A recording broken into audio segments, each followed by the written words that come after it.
বেলঘড়িয়ার রত্তলা মোড় এলাকায় আচমকা একটি বাইকে করে তিনজন দুষ্কৃতী এসে আক্রমণ করে, গুলি চালায়। 8 রাউন্ড গুলি চালিয়েছে একজন ব্যবসায়ীর গাড়িকে লক্ষ্য করে।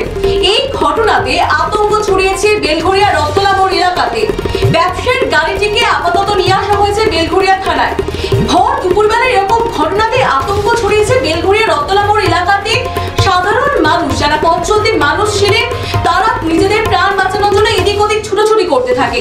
তারপর স্থানীয়রা খবর দেয় বেলঘড়িয়া থানায়। সেই খবর পেয়ে বেলঘড়িয়া থানা থেকে বিরাট পুলিশ বাহিনী পরিস্থিতি সামাল দেওয়ার জন্য ছুটে আসে ঘটনাস্থলে। এরপর আক্রান্ত ব্যবসায়ীকে বেলঘড়িয়া থানার পুলিশেরা জিজ্ঞাসাবাদ করতে থাকে এবং রাস্তার সিসিটিভি ফুটেজগুলিকে ভালো করে তদন্ত করার জন্য তারা খোঁজ চালাচ্ছে এবং চিরুনি তল্লাশি চালাচ্ছে ওই দুষ্কৃতীদের খোঁজে। বেলঘড়িয়ায় দিনে দুপুরে শুট আউট। বেলঘড়িয়া থানা থেকে কিছু দূরে এক ব্যবসায়ীর গাড়ি লক্ষ্য করে গুলি চালায় দুষ্কৃতীরা। পরপর 8 রাউন্ড গুলি চালানো হয়। থানা থেকে ঢিলছোড়া দূরত্বে এই ঘটনাটি ঘটেছে। যার গাড়ি লক্ষ্য করে গুলি চালানো হয় তিনি একজন ব্যবসায়ী এবং তার একটি গাড়ির শোরুম রয়েছে বলে জানা যাচ্ছে। ঘটনার তদন্ত চালাচ্ছে বেলঘড়িয়া থানার পুলিশ।